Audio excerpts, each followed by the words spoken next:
हाँ।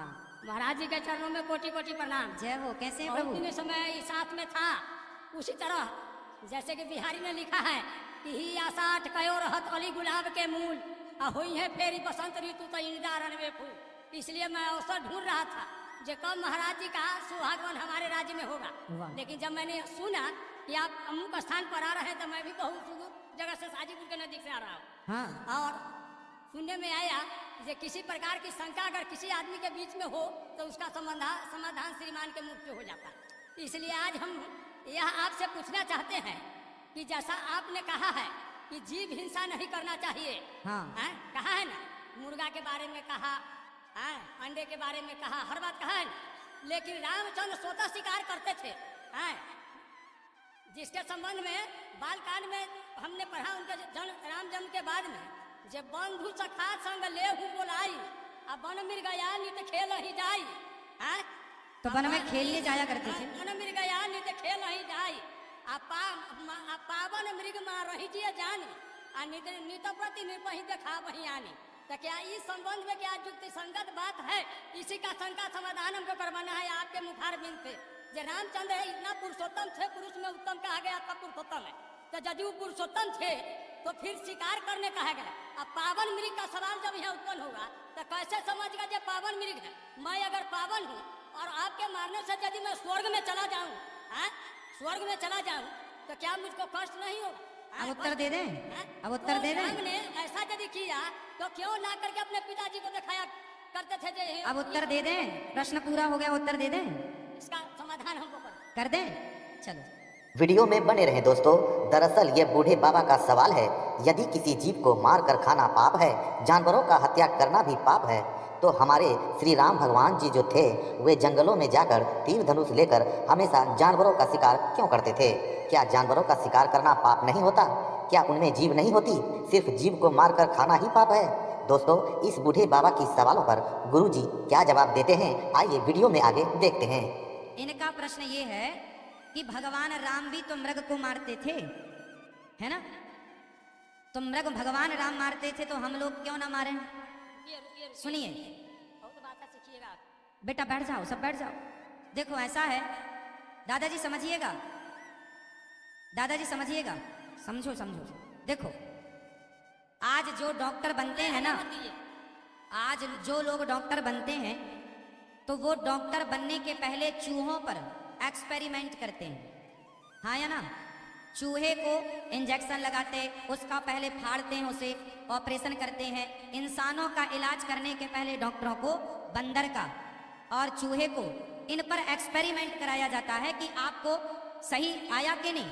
उसी प्रकार पहले के जमाने में जो राजा हुआ करते थे, राजा, उन राजाओं के राजकुमारों से कहा जाता था जाओ जंगल में जाकर हिरण का शिकार करके लाओ ताकि देख लिया जाए कि तुम्हारा निशाना कितना पक्का है, और शेर का शिकार करके लाओ ताकि देख लिया जाए कि तुम बहादुर कितने हो, ताकि प्रजा की रक्षा कर सको। ये बातें सिर्फ राजकुमारों के लिए थी, आम जनमानस के लिए नहीं। मैं चूहा मारूं तो पाप लगेगा, आप चूहा मारे पाप लगेगा, पर डॉक्टर चूहा को एक्सपेरिमेंट करते समय चूहा मर जाता है, वो उनकी पढ़ाई का हिस्सा है, समझ रहे हैं? वो उनकी शिक्षा का हिस्सा है।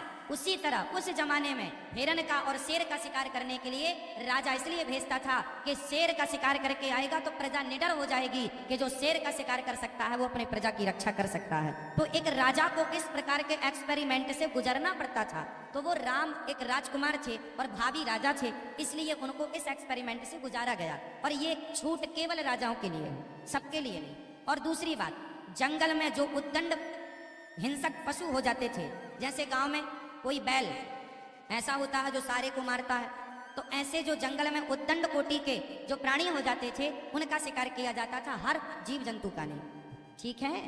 इसलिए राम जी एक राजकुमार थे, भावी राजा थे, इसलिए राजाओं के लिए ये अधिकार था जैसे डॉक्टरों के लिए चूहे को मारने का अधिकार है, बस ये अधिकार था, ठीक है?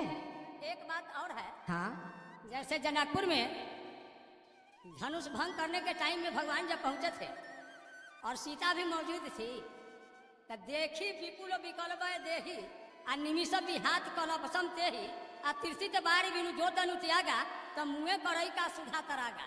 इससे कहने का तात्पर्य है कि जैसा मानस में तुलसीदास ने इस चीज को उद्धृत किया है, राम की ओर से जैसा उन्होंने लखन को इंडिकेट किया।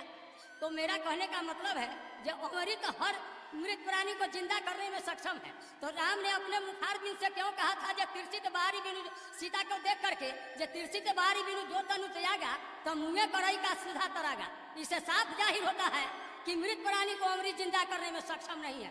ऐसा लिखा तो क्यों, जबकि हम लोग आप तक जान रहे हैं कि मृत प्राणी को जिंदा करने में अमृत सक्षम होता है। ऐसा उन्होंने मेंशन किया तो क्यों किया, इसका आंसर हमको चाहिए। आपने बढ़िया कहा। क्योंकि राम स्वयं चलते फिरते अमृत हैं। राम का दर्शन से ही व्यक्ति अमर हो जाता है। रावण को राम जी ने मार दिया, मार ही तो दिया, पर मर के भी वो अमर हो गया कि नहीं? अमर है या नहीं रावण? मर के भी अमर। शबरी को छू लिया राम जी ने, अमर हो गई। राम जी ने जिस जिसको देखा, राम जी जिस जिसके घर गए, सबको ही अमर होते चले गए। तो राम खुद चलते फिरते अमृत हैं। इसलिए वहां ये बात कही गई कि राम को ही अमृत कह दिया गया। स्वर्ग के अमृत को पी लेने से स्वर्ग की प्राप्ति होती होगी, पर स्वर्ग के अमृत से करोड़ों गुना श्रेष्ठ भगवान के दर्शन का अमृत है।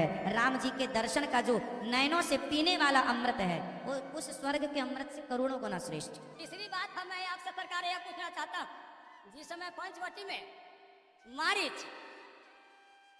सोना का मृग बन करके आया हुआ, हाँ, इसमें दो मत की बात नहीं है। लेकिन इतना बड़ा पुरुषोत्तम व्यक्ति होते हुए पत्नी के बाद से बाध्य होकर के उन्होंने सोने का मृग का शिकार क्यों किया?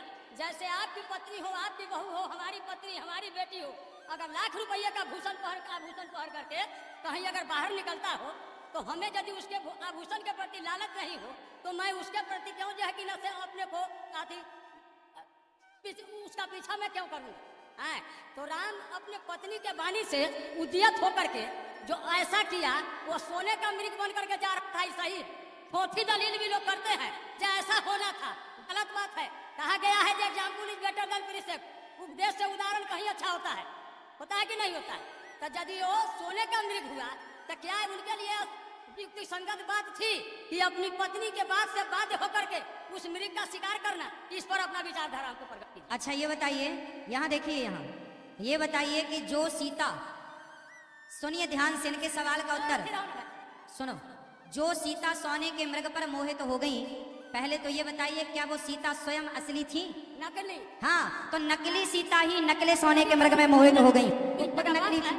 जब लगी करहूं निशाचर नासा तब लगी करहूं अग्निकुंड। हाँ, इसलिए उन्होंने नकली सीता बना के रखी है। इसलिए फिर भी सीता का स्वरूप बना करके रखा था। हाँ। तो फिर सीता के कहने के बाद नकली सीता थी, हम मान लिया इस बात को। हाँ। लेकिन नकली सीता के कहने के अनुसार उनकी वाणी से बात होकर के उन्होंने शिकार क्यों किया?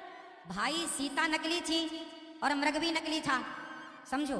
सीता नकली थी और मृग भी नकली था, और मृग भेजने वाला कौन था? रावण। रावण राम जी की परीक्षा लेना, रावण ने कह दिया था, रावण समझ गया था कि खर दूषण सम मोहि बलवंता तिन्हि को मारे बिनु भगवंता। ये खर दूषण को मारने वाला कोई इंसान नहीं हो सकता। रावण को संदेह हो गया कि ये राम भगवान है, तो रावण को लगा कि चलो परीक्षा ले लेते हैं, यदि राम भगवान होंगे तो वो मैं पहचान लूंगा। फिर क्या हुआ? रावण ने राम जी की परीक्षा लेनी चाहिए, तो सोने का मृग बना के भेज दिया। यदि इसके पीछे भाग गए तो मैं समझ लूंगा कि ये नकली है। तो राम जी बोले कि रावण परीक्षा ले रहा है तो उसकी परीक्षा में फेल हो जाते हैं। तो राम जी रावण की परीक्षा में फेल हो गए, क्योंकि आगे की लीला करनी थी। रावण परीक्षा लेने आया था। यदि राम जी कह देते ये सोने का मृग है, पोल पट्टी खोल देते मारीच की, तो आगे फिर रावण की योजना क्या होती? फिर सीता हरण कैसे होता? फिर लंका दहन कैसे होती? उस एक घटना से आगे की बहुत सारी लीलाएं करनी थी। इसलिए राम जी सब कुछ जानते थे, लेकिन सब जानकर भी वो रावण की उस परीक्षा में फेल होना ही ठीक समझा। इसलिए राम जी को लीला आगे की करनी थी। यदि नहीं होती वो लीला तो आगे की सारी लीला बाधित हो जाती। इसलिए राम जी फेल हो गए रावण की परीक्षा में। रावण परीक्षा लेने आया था राम जी की। देखें तो कि ये असली भगवान होंगे तो समझ लेंगे कि सोने का मृग तो होते ही नहीं है, पर नकली है ये। रावण को चकमा दे दिया राम जी की लीला ने। चल भैया तेरे को तेरी तरह समझाते हैं। आप लोग चैनल को सब्सक्राइब कर लीजिएगा और शेयर जरूर कीजिएगा।